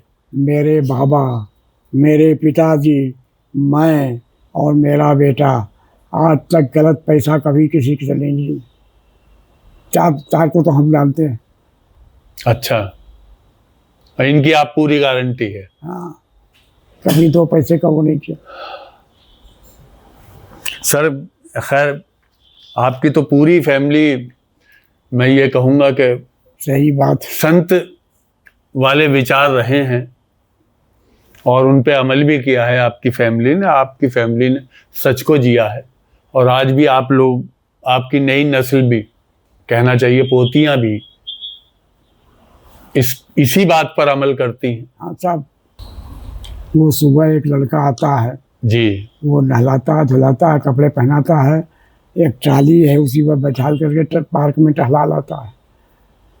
अब इधर तो 2-3 दिन से जब से बीमार हुए हैं तब से नहीं जा रहे थे जी। कल कह रहा था हम, कल नहीं भैया आज नहीं जाएंगे। और आज जो है जल्दी जग गए थे तो आलोक भी देर में सोए थे और ये भी देर में उठे। ये जब उठ के गए देखने के लिए तो हम सो गए थे 10 बजे। सर आपके वक्त में क्या पिताजी के सामने अपने बच्चे को गोद में ले लेते थे संतान? नहीं, ऐसी बात नहीं थी। ले भी लेते थे, नहीं भी लेते थे, जैसी स्थिति होती थी तो स्थिति के ऊपर। वो तो टाइम ऐसा था कि बहुत डरते थे अपने बड़ों से लोग, अपने पिताजी से या दादाजी से। हाँ हाँ, और उनके सामने बोल नहीं पाते थे। नहीं। सर आपने किस किस कवि के साथ, शायर के साथ आपने कलाम पढ़ा है? आगरे में, बम्बई में तो बीच में सोम ठाकुर मिले थे, वहाँ गए थे तो सोम ठाकुर, नीरज जी, हम और जो घनश्याम अस्थाना थे जी, और एक वो थे क्या नाम से, श्याम चरण विक्रम जी, हम लोगों की चठिया थी। हर शनिचर को नहीं तो महीने की आखिरी शनिचर को अच्छा मीटिंग होती थी। कभी मेरे यहाँ, कभी आपके यहाँ, कभी उनके यहाँ, इस तरीके से। जब मुंबई में थे आप? नहीं, आगरे की बात बता रहा हूँ। आगरा में? हाँ, मुंबई में तो कुछ दिन टहलने के लिए निकलते रहे शुरू में जी। जब दिक्कत हो गई तब से जब बंद कर दिया टहलना। यहाँ आने के बाद तो मजबूरी हो गई हमारे साथ, उसकी वाली। और आगरे के अलावा भी आपने कहीं किया है काम, कार्य? ऐसा है, बताने की पहली पोस्टिंग हमारी सरकारी नौकरी में जेवर में थी जी। जेवर के बाद मेरा ट्रांसफ़र हुआ हरदोई में बिलग्राम, और बिलग्राम से और माधोगंज, वही हरदोई में, दोनों अगल बगल का ब्लॉक था। उसके बाद फिर मेरा ट्रांसफ़र हो गया किरतपुर बिजनौर, 5 साल वहाँ रहे, 75 से 80 तक। 80 में फिर वापस हो गए, तो 8 साल नीमसार के पास कोथावा पड़ता है, वो वहाँ रहे, और 2.5 साल संडीला रहे, और संडीले से ही रिटायर हो गए। अच्छा सर, मैं एक आपसे सवाल करना चाहता हूँ गोपाल दास नीरज के मुताल्लिक। गोपाल दास नीरज साहित्य में इतने ज़्यादा आगे नहीं थे, वो उनके ताल्लुकात थे कि वो आगे बढ़ गए? नहीं, उसको ऐसा ना, ये DS कॉलेज अलीगढ़ में जो प्रोफेसर थे जी, धर्म समाज कॉलेज। अच्छा। और ये रेलवे लाइन पर पढ़ता है, उसका जगह का नाम भूल गए हम, वहाँ पढ़ाते थे। शुरू में इनके साथ थे हम, बाद में जब यहाँ से रिटायर होके गए हैं, आगरे आलोक की पोस्टिंग हुई जी, तब भी हम लोग मिलते जुलते थे। अच्छा। अभी मेरे ख्याल से उनको 4 साल हो गए हैं। हाँ, लगभग। नीरज जी को? हाँ, असल में वो जो चिट्ठियाँ थी हमारी ना जी, वो एक दूसरे के, जैसे आगरा रहे होते हम तो सरकारी नौकरी में नहीं आते, तो इसी पे तकैतला में ही बने रहते। हाँ, वो तो सर आपकी मजबूरी थी कि आप चूंकि सरकारी नौकरी में थे तो कभी सम्मेलनों में भाग नहीं ले सकते थे। नहीं जाते थे। हाँ, क्योंकि उसमें समय भी जाता था। हमारी जब पोस्टिंग बिलग्राम में थी जी, तो बिलग्राम में हमारे 4-5 साथी थे ऐसे ही। एक डॉक्टर रफीक साहब थे जी, तो उनकी आवाज़ बहुत प्यारी थी, और उन्होंने जो है हमसे उर्दू में भी थोड़ा बहुत लिखवाना शुरू किया, मतलब हिंदी लेटर से शब्द उर्दू के। सर क्या इसमें कविताओं में भी आपका कोई गुरु रहा है? कविताओं में तो कोई गुरु नहीं था, मतलब हमें लोग वही पास बैठते थे, जो वही एक दूसरे को पढ़ते सुनते थे, बस सुधार लेते थे। बस सुधार लेते थे बैठ के आपस हाँ। में। ये दोस्त थे मास्टर जी, उनके पिताजी लेखपाल थे। अच्छा उनका नाम था प्यारे लाल साहबा, चरने उनका साहबा था। अच्छा तो वो उर्दू के बड़े अच्छे शायर थे। अच्छा अच्छा हमको अगर कोई, हम जैसे उर्दू में हमने कुछ लिखा जी, तो उन्हीं को सुनाते थे। हम कहा चाचा इसको ठीक कर दीजिए, कहीं गलती हो तो। अच्छा अच्छा अच्छा। नाम उनका फिर बता दीजिए आप। हैं? नाम फिर बता दीजिए उनका, जो उर्दू के शायर थे। प्यारे लाल साहबा। प्यारे लाल साहबा। वो बिलग्राम में ही थे वो? हैं? बिलग्राम में थे? वो बिलग्राम में एक गांव है तराह, वहाँ के रहने वाले थे, जी, और तहसील में लेखपाल थे। तो आते जाते थे, बैठते उठते। और हमारा जैसे हम टहलने को निकले तो तहसील में चले गए, तो 4-6 लोग इकट्ठा हो गए, एक जगह बैठ के चाय पिए, अपना थोड़ी देर गपशप हुई, उसके बाद चले गए, उधर चले गए, हम तो उधर चले गए। सर हम आपकी दीर्घायु की ईश्वर से कामना करते हैं कि ईश्वर आपके स्वास्थ्य को बनाए रखे और आपको दीर्घायु करे। सर हमारे यहाँ जब हम नोएडा में थे तो उसमें पाई सेक्टर में जी एल्डिको ग्रीन मीडोज में मकान था हमारा।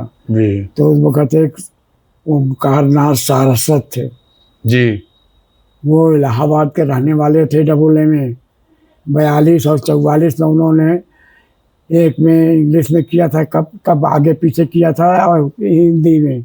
जी, तो हम कामायनी की कविता पढ़ रहे थे, तो जैसे ही हमने 4 लाइन पढ़ी, आखिरी लाइन कुछ गलत हो गई थी, तो कहें कि श्रीवास्तव ऐसे नहीं ऐसे हैं। अच्छा, हमका दादा कामायनी है आपके पास? हाँ, नहीं, कहें हमको कामायनी पढ़ के सुनाओ। अच्छा, हमका दादा लाएंगे किताब तो पढ़ेंगे। तो दादा ने अपने पास से किताब दी हमको, अच्छा। कहानी, और जब पढ़ते थे तब किसी कोर्स में इलाहाबाद यूनिवर्सिटी के थे जी वो, जी जी। तो उसमें जहाँ जहाँ उन्होंने अंडरलाइन वगैरह सब किया था तो वो अच्छी तरीके से समझ में आया हमारे। अच्छा। और उसी पर हमने उनसे पूछा था कि दादा क्षमा कीजिएगा, हम एक बात पूछना चाहते हैं जी कि आप रेलवे में थे ट्रांसलेटर, जी। तो आप जब इतना पढ़े थे तो आप कहीं डिग्री कॉलेज हो सकते थे उस वक़्त। जी। कहें देखो बेटा, उस वक़्त पैसे हमको ज़्यादा मिलते थे रेलवे में, और सुविधाएं मिलती थी रेलवे की, तो मिलती ही थी, तो जी। इसलिए हम इसके बजाय यूनिवर्सिटी के वहाँ चले गए। तो उन पर हमने लिखा है शायद, देखो जी ये डायरी है, इसके नीचे है, इसके नीचे और डायरी है कोई, एक तो ये छोटी है, एक और ये लाल वाली डायरी है।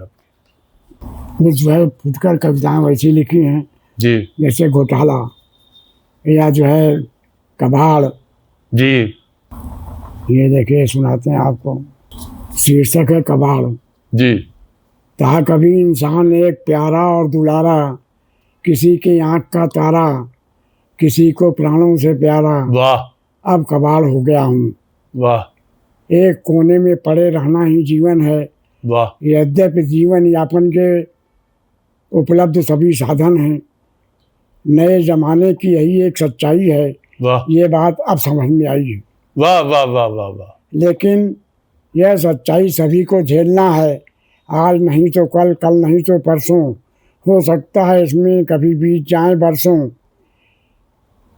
संयुक्त परिवार अब एकल हो गया है, वाह अब आदमी पैसे के लिए, सिर्फ पैसे के लिए बेकल हो गया है। वाह। लोग कहते हैं कि ज़माना बदल गया है, आहा। मात्र अब दिखावा है, यही सबसे बड़ा छलावा है। वाह वाह। किसी के पास खास अपनों के लिए समय नहीं, फुर्सत नहीं है, वाह अपने अपने में सभी व्यस्त हैं, वाह संतोष का अभाव है इसीलिए त्रस्त हैं। वाह वाह। यह तो हर बेहवल उर में, पहले हर बेहवल उर में रागिनी बजती थी, प्रेम प्यार छलकता था, खुशियाँ मिलती थीं, पर आज तो यही लगता है कि एक दिन हम सबको कबाड़ होना है, बस इसी बात का रोना है कि एक दिन हम सबको कबाड़ होना है। वाह वाह वाह वाह वाह वाह वाह। भुलाऊं तुम्हें किस तरह जाने मन, तुम हमेशा मुझे याद आते रहोगे, मेरे दिल में धड़कन में मन में तुम ही, गीत में हो मुखर मुस्कराते रहोगे। वाह वाह वाह। हम चाहते हैं कि आप अपने बेटे को यहाँ बैठाएं और जो सवाल हमसे रह गया हो वो सवाल हमारी तरफ से वो करें। ठीक है। एक छोटी सी आपकी क्लिप भी उनके साथ आ जाएगी। अरे आलोक, आलोक जी आपका बहुत बहुत शुक्रिया कि आज आपने हमें जो है देवता के दर्शन कराए। देखिए मैं इतनी ही बात कहूंगा कि हमने देवता के साथ श्रवण कुमार के भी दर्शन किए हैं आपके घर में आकर। सर से मेरा आपके पिताजी से एक सवाल रह गया था। यहाँ हमारे भारतीय संस्कार में एक मैंने एक चीज को बड़ा महसूस किया है कि यहाँ सारे अधिकार अपने बड़ों को दिए जाते थे। बाप की बात को, पिता की बात को कोई संतान ना बदल सकती थी और ना इसको काट सकती थी। सर मेरा एक सवाल आपसे ये है, आपने किस किस का नाम रखा है अपनी इच्छा से परिवार में? दोनों, इनका भी नाम हमने रखा, दोनों बेटियों का नाम हमने रखा। सर पोतियों का नाम किसने रखा है? मैंने रखा है। आपने रखा है? वैसा है, सहमत तो सभी हुए, बात हुई, चर्चा हुई, फिर नाम का आया, तो नाम जब हुआ तो भाई सबने डिटो कर लिया एक दूसरे को। सर ये आसान नहीं होता है। पिता भी है, बच्चे के माँ भी हैं, उसके बाद भी घर का बुजुर्ग अपना कोई ये कह दे कि इसका मैं ये नाम रखूंगा बच्चे का, आपने इनका नाम रखा, और आपने बेटी का नाम रखा, आपने पोतियों का नाम रखा। अब असल में ऐसा होता है कि जब घर का बड़ा बुजुर्ग कोई बात सोचता है तो आपस में डिस्कस करके उसके बाद उसका फैसला होता है। बिल्कुल सर, कोई सवाल जो मेरे से रह गया हो आप? नहीं, आपने पूरा साक्षात्कार बहुत मनोयोग से और काफ़ी देर से लिया, और मैं सबसे पहले आपका शुक्रगुजार हूँ असलम भाई कि आज आपने बड़ा अपने कीमती वक्त में से वक्त निकाला और आज मेरे पिताजी का एक लंबा साक्षात्कार किया, उनके जीवन के वो सभी अनछुए पहलुओं पर बातचीत करी जिनके बारे में शायद हम लोगों को भी उतना नहीं पता होगा। जैसे कई बातें उन्होंने बताई पिताजी के बारे में या बाबा के बारे में या उनके अपनी पढ़ाई के बारे में, अपनी निजी ज़िंदगी के बारे में, तमाम चीज़ें जो पैदा होने के बाद जो मैंने देखा वो तो मुझे थोड़ा बहुत ज्ञान है, लेकिन पीछे का उतना मुझे भी नहीं पता। और हाल में ही इनकी जो ये डायरियां हैं ये असल में बड़ी सहेज के रखी गई थी, लेकिन कई दिनों से परेशान थे कि मुझे मेरी डायरियां नहीं मिल रही हैं। तो एक दिन खोज में ये डायरियां जब निकल के आई तब जो है वो हमने कहा कि इनको बड़ा सहेज के रखा जाए और इनकी जो कविताएं नहीं छपी हैं जी, उनको भी छापने का जो है वो मैं कोशिश करूँगा कि जल्दी ही वो कविताएं मंजर आम हों। और सबसे बड़ी चीज़ ये है कि जो इनका लेखन है वो हम लोग चाहते हैं कि भाई जारी रहे। अगर हमारे एक मित्र ने बड़ा अच्छा सलाह दी कि आप लिख नहीं सकते तो कम से कम उसे रिकॉर्ड कर सकते हैं, तो वो अपने कोशिश करेंगे फ़ोन पर रिकॉर्ड करने की। तो अभी बीमार थे, असल में एक हफ्ते पूरे अस्पताल में थे और मेरे मित्र आए हुए थे, तो हम दोनों लोगों ने इनको कह करके इनसे कई एक कविताएं सुनी और उनको रिकॉर्ड भी कर लिया। तो ये एक बड़ा अच्छा मौका है कि जब आज आपने इनसे इतनी लंबी गुफ्तगू की है और बहुत सारी बातें जो हैं वो हम लोगों के सामने आई हैं।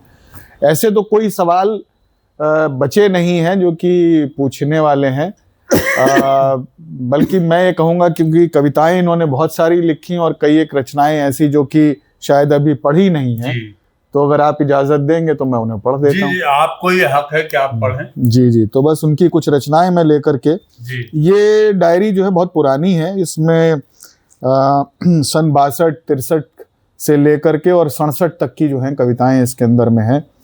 तो इनका एक गीत जो मेरे अभी सामने आ पड़ा है जिसको मैं पढ़ने जा रहा हूँ, ये जून 1963 में लिखा गया था, जबकि मैं पैदा भी नहीं हुआ था। हाँ सर, इन्होंने डेट भी डाली हुई है। जी हाँ, मैं भी डालता हूँ, मुझे भी आदत पड़ी हुई है, मैं भी डेट डालता हूँ। तो ये गीत है कि हर शाम सुबह को लाती है, तमका साम्राज्य सिमटता है, तारों का पट भी फटता है, अंबर के आनंद से काली रजनी का घूंघट हटता है, ढलता तब निशिका राजकुंवर उषा की लाली आती है, हर शाम सुबह को लाती है। तो इसमें एक दर्शन भी छुपा हुआ है, हर शाम सुबह को लाती है, यानी कि जिंदगी की जो शाम है वो हमेशा शाम नहीं रहती, उसमें सहर भी आती है, उसमें सुबह भी आती है। इसका दूसरा बंद है कि कांटों पर जीवन पलता है, उत्थान पतन क्रम चलता है। कांटों पर जीवन पलता है, उत्थान पतन क्रम चलता है, अपनी काली करतूतों से इंसान स्वयं को छलता है, इस अहम और कमजोरी को लखनियत नित्य मुस्काती है, हर शाम सुबह को लाती है, हर शाम सुबह को लाती है। तो मन में नव अरमान लिए, अधरों पर मृदु मुस्कान लिए, राही पथ पर बढ़ता जाता, कल्पना लोक के गान लिए, लख अथक परिश्रम और प्रयास, मंजिल समीप आ जाती है, हर शाम सुबह को लाती है, हर शाम सुबह को लाती है, हर शाम सुबह को लाती है। ये बड़ी सुंदर कविता है जो कि जून 1963 में जो है इन्होंने लिखी थी। एक और गीत है जो इसमें तारीख नहीं पड़ी हुई है, लेकिन उसी वक्त के आसपास की ही गीत है ये। तो हुआ सवेरा आंख खुली जब, सपनों का संसार लुट गया, हाँ हाँ। हुआ सवेरा आंख खुली जब स्वप्नों का संसार लुट गया, नवजीवन की अभिलाषाओं का मधुमय आधार लुट गया। वाह। सुखद सजीले अरमानों को अंतर में हम सजा रहे थे, हृदय तंत्री के तार तार पर गीत प्यार का बजा रहे थे। वाह। पर क्षण भर में सिकता कण सा बिखर तुरंत और प्यार लुट गया। हुआ सवेरा आंख खुली जब सपनों का संसार लुट गया। वाह वाह वाह वाह। हृदय बीच तब लगी घूमने स्वप्न लोक परियों की बस्ती, आसमान से गिरा जमीन पर लखी दीखने मिटती हस्ती। हुआ स्वप्न तब सत्य और अरमानों का अभिसार लुट गया। हुआ सवेरा आंख खुली जब सपनों का संसार लुट गया। वाह वाह। स्वप्न महल बन गया खंडहर, बिछड़ गया वह साथी मनहर। राग रहित लय विह्वल होकर चला वीण के तार तोड़कर। वाह। मिलन गीत गाने से पहले वाह। गीतों का श्रृंगार लुट गया। वाह वाह वाह।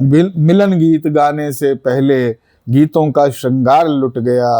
हुआ सवेरा आंख खुली जब सपनों का संसार लुट गया। सपनों का संसार लुट गया। इसमें जो है वीर रस वाली कविता जो है वो उस पर चीन के हमले वाली है, हम नहीं ढूंढ पाए, इसका पन्ना अलग हो गया। असल में हाँ, इतनी पुरानी डायरी है ये कि इसको रचना है जी जिसके बारे में ये कह रहे हैं मेरे हाथ लग गई है जी। और पर ये मेरे ख्याल से सुना दी है इन्होंने, अभी सुनाई थी ना जी, आप ओंकार। कोई और रचना सुना दीजिए। वो खोए सुना से हो क्यों बोलो तुम रणक्षेत्र तुम्हें ललकार रहा, दुश्मन की छाती फूल रही शुभ अवसर तुम्हें पुकार रहा। हाँ। जागो जागो अब जाग पड़ो सोने का अवसर बीत चुका, रणभेरी भी ओंकार रही शिवधाम देख लो जीत चुका। वाह। अब दूने साहस से वे सब हैं कार्यों में संलग्न हुए, तुम भी तैयार करो मन को, हाँ अभी सो रहे नग्न हुए। तुम लोगों को निज इज्जत की क्या थोड़ी भी परवाह नहीं, शुक्ला जी की विद्यालय की कुछ भी क्या तुमको चाह नहीं। वाह वाह। अब भी सोचो कुछ अवसर है, हाथी सा तुम चिंगाड़ उठो, दब जाए जिसमें सबका रव बनकर नरसिंह दहाड़ उठो। वाह वाह। शुभ अवसर यही चमकने का, सूरज बन चमचम चमको तुम, छोड़ो विलासिता का आसन, कर्तव्य क्षेत्र में दमको तुम। वाह वाह। घर चूक गए अवसर ऐसा, करतल मन पछताना होगा, जिसके सम्मुख भी जाओगे नीचे सर ले जाना होगा। वाह वाह। दो राह पराजय की जय की चाहे जिसको स्वीकार करो, दो राह पराजय की जय की चाहे जिसको स्वीकार करो। लड़मरो विजय के लिए मृत्यु को सहर्ष अंगीकार करो। वाह। चुन लो जिसको चुनना चाहो, मुझको ना अधिक कुछ कहना है। एक और भरा गदला सागर, एक और स्वर्ग सा गहना है। बैठ जाओ। और एक गीत, तो ये गीत और कि निज निराश उर्मे कैसे आशा के दीप जलाऊं, जी। निज निराश उर्मे कैसे आशा का दीप जलाऊं, बन न सका अब तक कोई भी जग में मेरा अपना, और मिट चुका है मेरे जीवन का सुखमय सपना।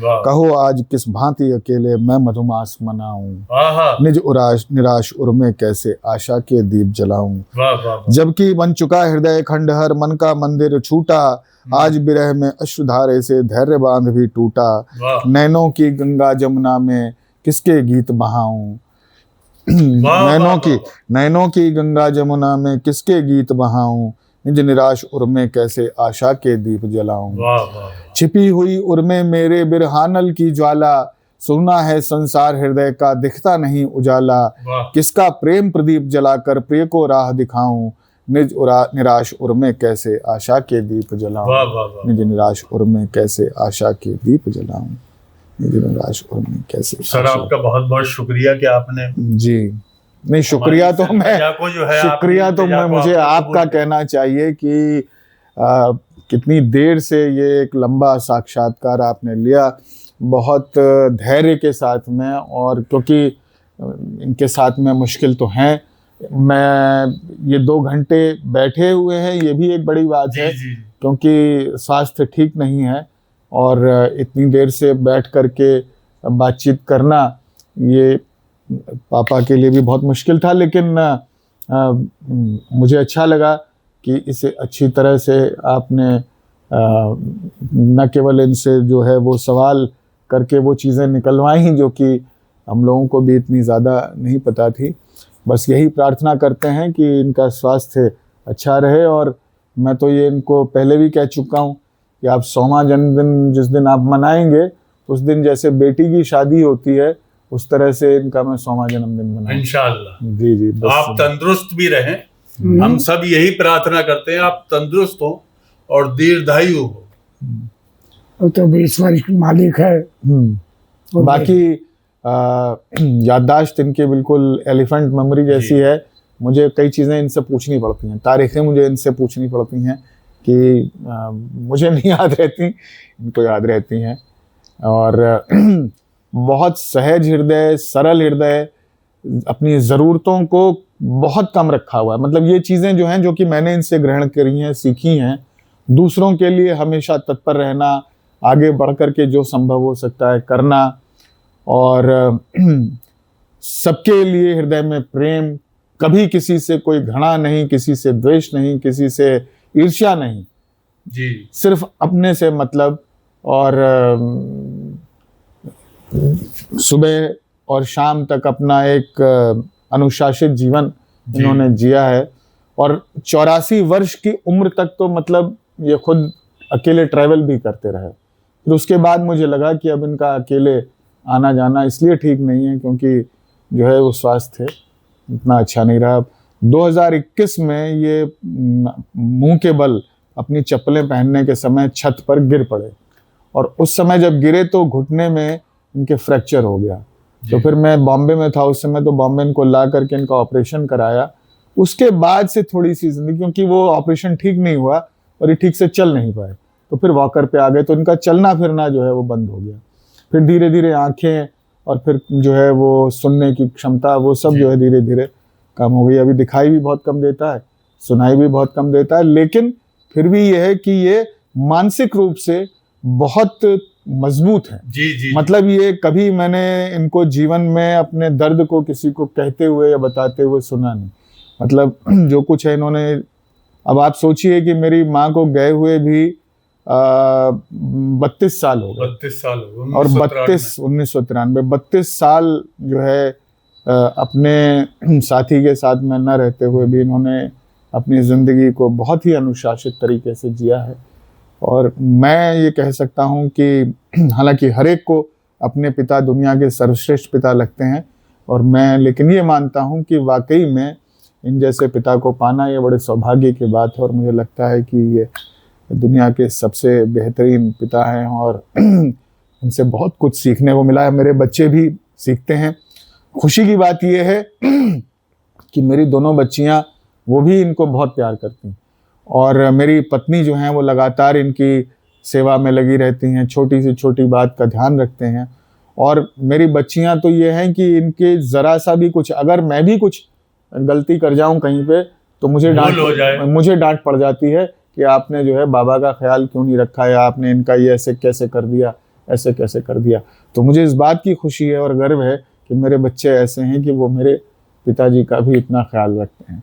तो ये आजकल के समाज में जहाँ पर माँ बाप को बच्चे अकेला छोड़ देते हैं या वृद्धाश्रम में डाल आते हैं, मुझे समझ नहीं आता कि वो कैसे लोग होते हैं और वो किस तरह से होता है। तो मुझे लगता है कि सभी को अपने माता पिता की सेवा करनी चाहिए। और ये तो यूँ समझ लीजिए कि पिता ने बच्चे को अपने हाथ से खिलाया और वक्त है बदल गया, तो जो है वो बच्चा पिता को अपने हाथ से खिला रहा है। वो केवल जो है वो गाड़ी इधर से उधर चली गई है और वक्त थोड़ा सा बस बदला है, लेकिन स्थितियां वैसी। हाँ, ये ज़रूर है कि जब पिता बच्चे को अपने हाथ से खिलाता है तो उसमें वात्सल्य होता है, आनंद होता है, लेकिन जब बच्चा पिता को खिलाता है अपने हाथ से तो उसमें पीड़ा होती है, वेदना होती है। लेकिन आप आए और बहुत सारा वक्त निकाला, बहुत धैर्य से जो है इस पूरी गुफ्तगू को अंजाम दिया आपने। पूरे साक्षात्कार इतना सुंदर रहा, मैं इसके लिए आपका बहुत शुक्रगुजार हूँ। और ख़ास तौर से जो है वो हमारी बहन, इनका भी बहुत शुक्रगुजार हूँ कि वो कैमरे के पीछे से इन्होंने पूरा का पूरा इस कार्यक्रम को बेहतरीन अंजाम दिया है। बहुत बहुत शुक्रिया आप दोनों का। ये मेरी धर्मपत्नी है और ये मेरी मदर इन लॉ है, ये उनकी सुपुत्री है। सर, ये आप उनको पद्मश्री कब मिला था? पिछले साल। पिछले साल मिला। आप गई थी? नहीं, मैं नहीं जा पाई थी क्योंकि डॉटर को हम लोग गए थे मुंबई छोड़ने। अच्छा। हम दोनों लोग उस दिन एक्चुअली मुंबई गए थे, वो यूएस जा रही थी तो हम उसको ड्रॉप करने और गए वैसे भी केवल एक ही व्यक्ति जा सकता था उनके साथ, अच्छा। एक ही व्यक्ति अलाउड था, तो उसमें कंपटीशन बहुत था कि कौन जाएगा साथ में। हालांकि उन्होंने सबसे पहले तरजीह मुझे दी थी दामाद होने के नाते जी। पर मैं था नहीं, तो बाजी जो है वो मेरा ब्रदर इन लॉ मार ले गया, बड़ा वाला बेटा गया था साथ में। देखिए वो उन्होंने भी सही चुना है। हाँ, बहुत बहुत शुक्रिया आपका। जी। Thank you.